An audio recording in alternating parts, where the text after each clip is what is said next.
Welcome to Spotify Sunday with SKB. ఈ Spotify సండేలో చాలా మంచి విషయాల గురించి మాట్లాడుకోవాలి, ఇండియన్ అచీవ్మెంట్స్ గురించి మాట్లాడుకోవాలి. అండ్ ఫుట్బాల్లో, హాకీలో ఇండియన్ టీం అద్భుతమైన పర్ఫార్మెన్స్ ఇచ్చింది. And also in tennis Bratislava Open అనేది ఒకటి ఉంటుంది అనమాట, స్లోవాకియాలో జరుగుతున్నది. అండ్ అక్కడ డబుల్స్లో ఛాలెంజర్ ట్రోఫీ అది. అక్కడ డబుల్స్లో శ్రీరామ్ బాలాజీ అండ్ అలాగే జీవన్ నెడుంజోడియన్ వీళ్ళిద్దరూ కలిసి అక్కడ డబుల్స్ ట్రోఫీని గెలుచుకున్నారు. జీవన్ ఆఫ్ కోర్స్ మా సోనీ 10-4 టీంతో నేను రోలన్ గారు ఫ్రెంచ్ ఓపెన్ చెప్పినప్పుడు నాతో పాటు కామెంటరీ కూడా చేశారు ఆయన, తమిళ కామెంటేటర్ ఆయన. అండ్ దాంతోపాటు శ్రీరామ్ బాలాజీ వీళ్ళిద్దరూ కలిసి అక్కడ గెలుచుకున్నారు. It's terrific achievement. జీవన్కి ఇది 10వ టైటిల్, శ్రీరామ్ బాలాజీకి 8వ టైటిల్. వీళ్ళిద్దరూ కలిసి సాధించిన మొట్టమొదటి టైటిల్ ఇది. అది స్లోవాకియాలో జరిగింది బ్రతిస్లావా ఓపెన్లో. బట్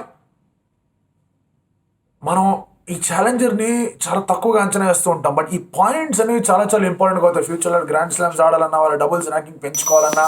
సో ఈ న్యూస్ ఎక్కువ చోట కవర్ కాకపోవడం అనేది చాలా దురదృష్టకరం. బట్ ఎస్, మన బాధ్యతగా మనం అంటూ దాని గురించి మాట్లాడుకోవాలి కాబట్టి well done and congratulations Jeevan and అలాగే శ్రీరామ్ బాలాజీ. ఇండియన్ ఫుట్బాల్ విషయానికి వచ్చేస్తే కనుక ద గ్రాండ్ ఓల్డ్ మ్యాన్ మళ్ళీ అద్భుతమైన పర్ఫార్మెన్స్ ఇస్తున్నాడు. సునీల్ ఛెత్రి ఈసారి ఐఎస్ఎల్లో ఏం పర్ఫార్మెన్స్ ఇచ్చాడబ్బా, అయిపోయింది అన్న డిక్లైన్ అని మాట్లాడుకుంటే, ఇండియా కలర్స్లోకి వచ్చిన తర్వాత ఏం మాట్లాడుతున్నావు నువ్వు అని చెప్పి అద్భుతమైన పర్ఫార్మెన్స్ ఇచ్చాడు. ఈ వీక్లో 2 మ్యాచెస్ జరిగాయి. ఇది ఏఎఫ్సి క్వాలిఫైయర్స్కి సంబంధించిన మ్యాచెస్ ఇవన్నీ కూడా. సో ఫస్ట్ మ్యాచ్ కంబోడియాతో అక్కడ సునీల్ ఛెత్రి 2 గోల్స్ స్కోర్ చేశాడు. ఒకటి పెనల్టీలో, ఒకటేమో బ్రెండన్ దగ్గర నుంచి మంచి అసిస్ట్ వచ్చింది, హెడర్తో గోల్ స్కోర్ చేశాడు. ముందు కొన్ని ఛాన్సెస్ మిస్ అయ్యాడు, కాదనట్లేదు. బట్ అవసరం ఉన్నప్పుడు తనకు అద్భుతమైన ఛాన్స్ అనేది కనిపించింది, గోల్ స్కోర్ చేశాడు. అండ్ దాంతో 2 గోల్స్ వచ్చి 2-0తో కంబోడియాను ఓడించారు. ఆ తర్వాత అదే స్టేడియంలో, ఎక్కడైతే Vivekananda Yuva Bharati Krirangan, Salt Lake Stadium అంటారు కోల్కతాలో, ఆఫ్ఘనిస్తాన్తో మ్యాచ్. ఆఫ్ఘనిస్తాన్తో మీకు గుర్తుందో లేదో, లాస్ట్ ఇయర్ జూలైలో జరిగినప్పుడు 1-1 ఆఫ్ఘనిస్తాన్ గోల్ కీపర్ ఒకటి ఓన్ గోల్ ఇచ్చాడు. ఆ తర్వాత మనవాళ్ళు మిస్టేక్ చేసి 1-1తో సరిపెట్టుకున్నారు. బట్ ఈసారి మాత్రం అలాంటి మిస్టేక్ ఏది జరగకూడదు, ఎలాగైనా సరే గెలవాలని చెప్పేసి ఇద్దరికిద్దరు వచ్చారు. 86th మినిట్ దాకా గోల్ రాలా. 86 మినిట్ దాకా గోల్ రాలి. ఇదేందబ్బా గోల్ లెస్ డ్రా అవుతుంది అనుకుంటున్న టైంలో Chhetri produced magic and scored goal. Fantastic goal Chhetri score చేసింది. ఫ్రీ కిక్ అది free kick just outside the penalty area. అక్కడి నుంచి రైట్ కిక్ తీసుకుని అలా అది కర్వ్ అవుతూ వచ్చి టాప్ బ్రాకెట్ని కొట్టింది. అండ్ అది అద్భుతమైన గోల్. ఆ తర్వాత వాళ్ళు ఈక్వలైజ్ చేశారు.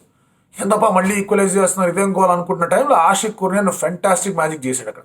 ఇన్ఫ్యాక్ట్ మీరు అబ్జర్వ్ చేసుకుంటే కనుక ఆషిక్ ఫస్ట్ మ్యాచ్ కంబోడియాతో ఆడినప్పుడు తను స్టార్ట్ చేయాల, కానీ ఇక్కడ మాత్రం ఆఫ్ఘనిస్తాన్తో తను స్టార్ట్ చేశాడు. తన ఇండియన్ ఫుట్బాల్కి ఏదో బెంగళూరు ఎఫ్సీకి తను ఆడేటప్పుడు వింగ్ బ్యాక్గా ఆడతాడు, లెఫ్ట్ వింగ్ బ్యాక్గా.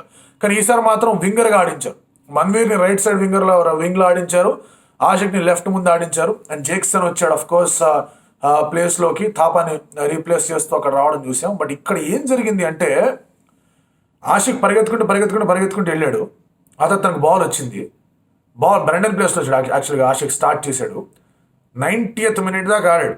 ఆ హ్యూమిడిటీలో, ఆ హీట్లో 90 మినిట్స్ దాకా ఆడడం, ఆ అట్మాస్ఫియర్లో, ఆ ప్రెషర్లో మామూలు విషయం కాదు. అండ్ అక్కడ 3 చుట్టుముట్టారు. ముందుకు వెళ్ళలేడు, సైడ్కి ఎటు వెళ్ళాడు. సో అక్కడ డ్రిబుల్ చేసి పక్కన పరిగెడుతున్న సాహల్ అబ్దుల్ సమద్కి బాల్ ఇవ్వాలి. చాలా కంపోజర్ కావాలి చేయాలంటే సాహల్ అబ్దుల్ సమద్కి పాస్ ఇచ్చాడు. ఎట్లాగొట్లా పాస్ అందించాడు. సాహల్ అబ్దుల్ సమద్ ఫినిష్ చేశాడు దాని గోల్తో. సో సాహల్ అబ్దుల్ సమద్ మీద చాలా హోప్స్ ఉన్నాయి. ఎమర్జింగ్ ప్లేయర్ అని చెప్పారు. తర్వాత ఐఎస్ఎల్ ఎప్పుడు పర్ఫామ్ చేస్తారని అందరూ వెయిట్ చేస్తూ వచ్చారు. When is going to perform అనుకున్నారు. లాస్ట్ 2 సీజన్స్ బాగా జరిగే తనకి, ఇండియాకి ఆ పర్ఫార్మెన్స్ ఎప్పుడు రిప్లికేట్ చేస్తారు అనుకుంటున్న టైంలో సాహల్ అబ్దుల్ సమద్ 92nd మినిట్లో గోల్ స్కోర్ చేసి ఇండియాకి కావాల్సిన డిఫరెన్షియేటర్ని అందించి ఆఫ్ఘనిస్తాన్కి అగేన్స్ట్గా విక్టరీని సాధించి పెట్టాడు. సో ఛత్రి అద్భుతమైన పర్ఫార్మెన్స్ ఇస్తున్నాడు, సాహల్ అబ్దుల్ సమద్ అద్భుతమైన పర్ఫార్మెన్స్ ఇస్తున్నాడు. ఛత్రి 18 years అయింది తను డెబ్యూ చేసి ఇండియాకి. ఆడుతూనే వచ్చాడు. 2003-2004 తను డెబ్యూ చేసాడు, ఆడుతూనే వచ్చాడు. సాహల్ అబ్దుల్ సమద్ జెర్సీ నెంబర్ 18 తను గోల్ స్కోర్ చేశాడు. ఆషిక్ కుర్నియన్ ఖచ్చితంగా ఒక స్టేట్మెంట్ ఇస్తున్నాడు, నన్ను వింగ్ బ్యాక్గా వాడారంటే కనుక బ్యాకే ఉండిపోతాను, నన్ను వింగర్గా వాడండి, చూపిస్తాను సత్తా అని చెప్పి. సో ఛత్రి, ఆషిక్, బ్రెండన్, తర్వాత సాహల్ అబ్దుల్ సమద్ వీళ్ళందరూ కంబైన్ అయ్యి అద్భుతమైన పర్ఫార్మెన్సెస్ ఇచ్చి 2 గెలుచుకున్నారు. అండ్ హోప్ఫుల్లీ గ్రూప్ టాపర్స్ అవ్వాలని కోరుకుందాం. హాంకాంగ్తో మ్యాచ్ ఉంది, ఆ తర్వాత మళ్ళీ డబుల్ హెడర్స్ కాబట్టి మనం కూడా వాళ్ళ దగ్గరికి వెళ్ళి ఆడాల్సిన అవసరం అయితే కనిపిస్తుంది. బట్ అదర్వైజ్ అవన్నీ పక్కన పెడితే కనుక India football did really well. Next మనం ఇండియన్ హాకీ గురించి మాట్లాడుకోవాలి. India was playing Belgium FIH pro league. ఇదేంటంటే బేసిక్లీ వరల్డ్ కప్కి అండ్ అలాగే ఒలింపిక్ క్వాలిఫైయర్స్కి వాటికి ఈ పాయింట్స్ అనేవి బాగా హెల్ప్ అవుతుంటాయి. 2019లో మొదలుపెట్టారు. కరెంట్ ఛాంపియన్స్ బెల్జియం, అలాగే ఒలింపిక్స్ టోక్యో 2020లో కూడా వాళ్ళు గోల్డ్ మెడలిస్ట్ బెల్జియం. సో బెల్జియంతో ఆడాలంటే మామూలు విషయం కాదు, చాలా జాగ్రత్తగా ఆడాలి. బట్ మన షేర్ బాయ్ ఫస్ట్ గోల్ స్కోర్ చేశాడు, ఆ తర్వాత వాళ్ళు టక్కడక్కడక్క 3 గోల్ స్కోర్ చేశారు. సో అటువంటి పరిస్థితులు ఇదేం దబ్బా అనుకున్న టైంలో మళ్ళీ లాస్ట్లో మనం అబ్జర్వ్ చేసుకుంటే కనుక జర్మన్ ప్రీత్ గోల్ స్కోర్ చేయడంతో 58th మినిట్లో 3rd గోల్ వచ్చింది. ముందు హర్మన్ గోల్ స్కోర్ చేశాడు, ఆ తర్వాత అది మళ్ళీ 3rd గోల్ వచ్చింది, ఈక్వలైజర్ అయింది, పెనాల్టీకి వెళ్ళింది. హాకీలో పెనాల్టీ ఏంటంటే ఫస్ట్ వీళ్ళు కొంచెం 25 yards దగ్గర నుంచి అలా పరిగెత్తుకుంటూ ట్రిపుల్ చేసుకుంటూ వచ్చి గోల్ కీపర్ని బోల్తా కొట్టించి గోల్ కొట్టాలి. అక్కడ కూడా ఈక్వల్ అంటే పెనాల్టీ స్ట్రోక్స్ తీసుకుంటారు. ఇలా బోల్తా కొట్టించే సమయంలో గోల్ కీపర్ కనుక ఫౌల్ చేస్తే అప్పుడు పెనాల్టీ స్ట్రోక్ అనేది అందిస్తారు, రైట్. సో ఇప్పుడు ఇక్కడ ఏమైంది, ఫస్ట్ వాళ్ళు గోల్ స్కోర్ చేశారు, తర్వాత మనవాళ్ళు గోల్ స్కోర్ చేశారు. ఆ తర్వాత పరిగెత్తుకుంటూ వస్తుంటే మన శ్రీజేష్ ఫౌల్ చేశాడు. హెండ్రిక్స్ ఎవరైతే అద్భుతమైన పెనాల్టీ స్ట్రైక్ తీసుకునే ఒక కేపబిలిటీ ఉన్న ప్లేయర్ బెల్జియంకి ఒలింపిక్స్లో అదరగొట్టాడు, తన పెనాల్టీ తీసుకున్నాడు, గోల్. సరే మళ్ళీ మనవాళ్ళు వెళ్ళారు, బ్యాక్ ఆఫ్ ద స్టిక్ దగ్గర మళ్ళీ మనవాళ్ళు గోల్ కొట్టారు. మళ్ళీ ఇంకెవరో వస్తుంటే మళ్ళీ శ్రీజేష్ అడ్డుకున్నాడు, మళ్ళీ ఫౌల్ అయింది, మళ్ళీ హెండ్రిక్స్ వచ్చి గోల్ కొట్టాడు, మళ్ళీ మనవాళ్ళు గోల్ కొట్టారు. సో ఈ ప్రాసెస్ రిపీట్ అయింది, 3-3 దాకా వచ్చింది. ఆ తర్వాత 4 అయింది. ఇండియా ఖచ్చితంగా 4 కొట్టాలి. 4 కొట్టినప్పుడు అది బ్యాక్ ఆఫ్ ద స్టిక్కా లేదా నార్మల్ అని ఒకసారి మళ్ళీ చెక్ చేసుకున్నారు, బ్యాక్ ఆఫ్ ద స్టిక్ కాదు, అది నా బ్యాక్ ఆఫ్ ద స్టిక్ తగిలితే గోల్ ఇవ్వరు, ఫౌల్ అంటారు, అది గోల్ అలౌడ్ కాదు. So back of the stick కాదని తెలియంది, ఓకే ఫైన్, బాగానే ఉంది. నెక్స్ట్ ఇప్పుడు ఇక్కడ ఏమైంది, మనడు మళ్ళీ మనడు డ్రిబుల్ చేసుకుంటూ వస్తుంటే మళ్ళీ శ్రీజేష్ తప్పు చేశాడు, మళ్ళీ పెనాల్టీ, మళ్ళీ హెండ్రిక్స్ వచ్చాడు, ఆల్రెడీ 2 కొట్టాడు పెనాల్టీలో. 3వది కొట్ట పెద్ద విషయం ఏం కాదు, హాకీలో చాలా దగ్గర 7 meters డిస్టెన్స్లో కొట్టేస్తారు, చాలా కష్టం, అది టప్పని వెళ్ళిపోద్ది. సో అలాంటి పరిస్థితులు ఏం చేయాలి, ఎలాగైనా సరే బాల్ ఆపాలి. ఈ బాల్ ఆపితే నెక్స్ట్ ఎవరన్నా ఉన్నారో వాళ్ళు కొట్టగలిగితే కనుక 5-4 ఇండియా గెలిచేస్తుంది. అది పరిస్థితి. అంటే ఒకటి ఆపాలి, 5 ఉంటాయి, 5లో అట్లీస్ట్ ఒకటి ఆపాలి. 3-3కి వెళ్ళిపోయారు, 4-3కి వెళ్ళారు, ఎలాగైనా సరే ఆపాల్సిన ప్రక్రియ కనిపిస్తుంది. అక్కడ 4-4 అయిన తర్వాత ఎట్లా ఏంటి అనుకుంటున్న టైంలో హెండ్రిక్స్ వచ్చి మళ్ళీ పెనాల్టీ తీసుకుంటే ఈసారి శ్రీజేష్ ఆపాడు. Sreejesh saved penalty stroke. Penalty స్ట్రోక్ని ఆపడం చాలా చాలా చాలా కష్టం. డైరెక్ట్ తీసుకుంటే అటే సైడ్ జంప్ చేసాడు, ఆపాడు. శ్రీజేష్ ఒక లెజెండ్ ఇండియన్ హాకీకి. నేను టామ్ పాడ్కాస్ట్ అని చెప్పేసి ఒకటి చేస్తూ ఉంటాను, అందులో ఇతరత్ర స్పోర్ట్స్కి సంబంధించిన ఆడియో పాడ్కాస్ట్ కూడా ఉంటుంది, వినండి కుదిరితే. శ్రీజేష్ గురించి చెప్పాను అక్కడ, మనం కావాలంటే మళ్ళీ మన వీడియో రూపంలో కూడా మాట్లాడుకుందాం. Sreejesh is a gem. తన వల్లే మనకి ఒలింపిక్స్లో తన ముఖ్య కారణం, తన గోల్ సేవ్ చేయడం వల్లే మనకి మెడల్ వచ్చింది ఒలింపిక్స్లో. అందరూ బాగా ఆడారు, తర్వాత మీకు చాలామంది ఋతుబాయి వీళ్ళందరూ కూడా చాలా బాగా ఆడారు, అందులో ఎటువంటి మన సందేహం లేదు. బట్ ఇక్కడ శ్రీజేష్ కాంట్రిబ్యూషన్ మళ్ళీ ఇంకొకసారి కనిపించింది, లాస్ట్లో గోల్ అయ్యేసరికి పెనాల్టీస్లో 5-4. సో ఇక్కడ ఏమవుతుంది, డ్రా అయినప్పుడు ఒక్కొక్క పాయింట్ ఇస్తారు టీంకి. ఐపీఎల్ లాగా కాదు, డ్రా అయింది, టై అయిందంటే కనుక వాళ్ళు సూపర్ ఓవర్ ఆడే చాలా 2 పాయింట్. డ్రా అయితే ఒక్కొక్క పాయింట్ ఇస్తారు. ఈ పెనాల్టీస్ గెలుచుకున్నారు కాబట్టి ఇండియాకు ఇంకొక పాయింట్ అదనంగా బోనస్గా వచ్చింది. సో ఇండియా ఇస్ బీటన్ బెల్జియంని బీట్ చేయడం మామూలు విషయం కాదు. సిద్ధార్థ్ పాండేతో మాట్లాడుతున్నప్పుడు నేను చెప్పాడు, వాజ్ వెరీ ప్రౌడ్. ఇది అసలు ఈ గ్రిట్ అండ్ డిటర్మినేషన్ ఏదైతే చూపించారు, ఏదైతే ఫోకస్ చూపించారో అల్టిమేట్గా ఉండేదని చెప్పేసి ఆయన కూడా చెప్పాడు, ఆ ట్వీట్ కూడా పెట్టాడు. సో ఇది ఇండియన్ అప్డేట్స్ గురించి. అదే అఫ్ కోర్స్ ఐపీఎల్ ఆప్షన్ ఇవాళ ఈ బిడ్డింగ్స్ జరుగుతున్నాయి. 49 crores 33 crores అని చెప్పారు. అది ఎలా ముందుకెళ్తుందో చూడాలి, ఏంటి పరిస్థితి అని చెప్పి ఎలా ఎవరెవరు చెబుతారు. వీడియో టెలికాస్ట్ లేదు, బిడ్డింగ్ కూడా, ఎందుకంటే ఈ బిడ్డింగ్ కాబట్టి. ఇన్ఫాక్ట్ ఎవరు ఎంత బిడ్ చేస్తారో మిగతా బిడ్డర్స్ కూడా తెలియదు. హైయెస్ట్ బిడ్ మాత్రం అక్కడ కనిపిస్తుంటే దాని ఇంక్రిమెంట్స్ వస్తూ ఉంటాయి.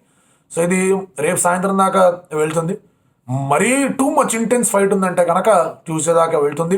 ప్రస్తుతానికైతే స్పోర్ట్స్ 18 అండ్ సోనీ కొంచెం అగ్రెసివ్ బిడ్డింగ్ చేస్తున్నారు ఇన్ఫర్మేషన్ వచ్చింది.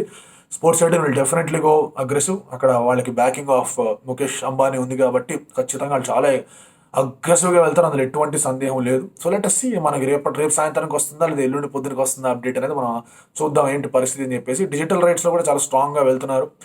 టెలికాస్ట్ రైట్స్లో ప్రస్తుతానికి sports 18, Disney plus Star and అలాగే సోనీ మన శాటిలైట్ రైట్స్లో. డిజిటల్ రైట్స్లో స్పోర్ట్స్ 18 అది Viacom, Voot, Hotstar and Zee కూడా ఇన్వాల్వ్ అయ్యారు అక్కడ. ఓవర్సీస్లో చూసుకుంటే కనుక మనకి టైమ్స్ వాళ్ళు, తర్వాత సూపర్ స్పోర్ట్ వీళ్ళందరూ కూడా వచ్చారు. Let's see how things go. And అలాగే యూఎఫ్సి అప్డేట్స్కి వస్తే కనుక ఇక్కడ ప్రొచాస్కా ఇక్కడ డెఫినెట్గా చూసుకుంటే అద్భుతమైన పోరాట ప్రతిభ చూపించాడు. Glover Teixeira 42 years of age, తను యాక్చువల్గా కరెంట్ లైట్ హెవీవెయిట్ ఛాంపియన్, తనని ఓడించాడు.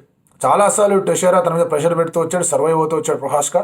ఆ తర్వాత లాస్ట్ 30 seconds ఉండగా రేర్ నెకెట్ చోక్ ఇచ్చి సబ్మిట్ చేయించాడు. అండ్ దాంతో న్యూ లైట్ హెవీవెయిట్ ఛాంపియన్ లాగా ఇక్కడ జిరి ప్రొహాస్కాకి ఆ ఛాంపియన్షిప్ బెల్ట్ అనేది దక్కింది. అంతకుముందు కోమెన్ ఈవెంట్ UFC 275లో పేపర్ వ్యూలో ఇక్కడ మీకు అబ్జర్వ్ చేసుకుంటే కనుక వాలెంటినా షెవ్చెంకో అండ్ వర్సెస్ థైలా శాంటోస్. వాళ్ళిద్దరి మధ్య మ్యాచ్ కూడా చాలా చాలా అద్భుతంగా సాగుతూ వచ్చింది. నువ్వా నేనా అన్నట్టుగా సాగింది. అండ్ అటువంటి పరిస్థితుల్లో శాంటోస్ గెలిచేస్తుంది అనుకుంటున్న సమయంలో స్ప్లిట్ డిసిషన్ విక్టరీ అనేది షెవ్చెంకోకి వెళ్ళింది. ప్రాబ్లీ శాంటోస్ చాలా ఎక్కువగా తను ఇబ్బంది పెట్టింది షెవ్చెంకోని. తన డిఫెన్స్ వల్ల తనకు ఆ పాయింట్స్ వచ్చాయేమో. ఇంకొకసారి తన టైటిల్ని డిఫెండ్ చేసుకోగలిగింది స్ట్రా వెయిట్ డివిజన్లో షెవ్చెంకో. అలాగే యోనా తన అద్భుతమైన పర్ఫార్మెన్స్. తను పోలాండ్ నుంచి వచ్చిన ఫస్ట్ టైటిల్ విన్నర్ యూఎఫ్సీకి సంబంధించి. అండ్ అలాగే జాంగ్ వేలి తను కూడా చైనా నుంచి వచ్చిన ఫస్ట్ టైటిల్ విన్నర్. ఇద్దరు ఫార్మర్ ఛాంపియన్స్. వాళ్ళిద్దరి మధ్య జరిగిన ఫైట్లో చూసుకుంటే కనుక యోనా ఓడిపోయింది. యోనా ఓడిపోయిన తర్వాత తన రిటైర్మెంట్ కూడా ప్రకటించింది. జాంగ్ వేలి గెలుచుకొని she's rising up the ladder. So ఇవి 3 ఫైట్స్ చాలా అద్భుతంగా నడిచాయి యూఎఫ్సీలో కూడా. యూఎఫ్సీ 275 ఫెంటాస్టిక్ బౌట్స్ అనేవి కనిపించాయి. కోమెయిన్ అండ్ మెయిన్ రెండు కూడా ఆల్మోస్ట్ డిస్టెన్స్ దాకా వెళ్ళి కోమెయిన్ అయితే వెళ్ళింది. మెయిన్ ఈవెంట్ కూడా అలా దాదాపుగా లాస్ట్ 30 సెకండ్స్ ఉండడం దాకా వెళ్ళిందనమాట. సో అద్భుతమైన సండే యూఎఫ్సీ మనం చూడగలిగాం. And as there you go. So అద్భుతమైన స్పోటిఫై అప్డేట్స్ అనేది మీ ముందుకి వచ్చాయి. టెన్నిస్ కవర్ చేసాం, హాకీ కవర్ చేసాం, ఫుట్బాల్ కవర్ చేసాం. అండ్ అఫ్ కోర్స్ టెన్నిస్లో ఇంకా చెప్పుకోవాలంటే కనుక మనకు బాస్ ఓపెన్లో Murray has reach the finals. So అది కూడా ఒక అద్భుతమైన రిజల్ట్. మర్రే కంబ్యాక్ ఇస్తున్నాడు. అండ్ మరి ఎట్లా ఆడతాడు ఏంటి అనేది కూడా చూడాల్సిన అంశం. కిర్గియోస్ అనవసరంగా తన టెంపర్మెంట్ కోల్పోయి మ్యాచ్ అందించి పాయింట్ అందించి చాలా చాలా చెత్త జరిగింది అక్కడ. But again you have to look at the brighter side of మరి. Roger Federer will not be playing the grass court. తన గురించి వెయిట్ చేయాలి మరి ఎప్పుడు వస్తాడు ఏంటి అనేది. టోనీ నదాల్ స్టేట్మెంట్ ఇచ్చాడు. నదాల్ మెల్లిగా ప్రాక్టీస్ చేస్తున్నాడు గ్రాస్ కోర్ట్కి రావడానికి. పేరు అయితే ఉంది, బట్ ఎంతవరకు ఫిట్గా ఉంటాడో తెలియదు. ఈ వాంట్స్ టు ప్లే వింబిల్డన్ అనేది. ప్రాబ్లీ ఇయర్ స్లామ్ గురించి ఏమైనా ఆలోచిస్తున్నాడో చూడాలి. But there you go. These are the Spotify updates. మళ్ళీ నెక్స్ట్ సండే ఇలాంటి అప్డేట్స్ కలుసుకుందాం. మ్యాచ్ ఎలాగో ఉంది, ఐపీఎల్ రేట్స్ ఎలాగో ఉన్నాయి, వాటన్నిటి గురించి కూడా మాట్లాడుకుందాం. మీరేమనుకుంటున్నారో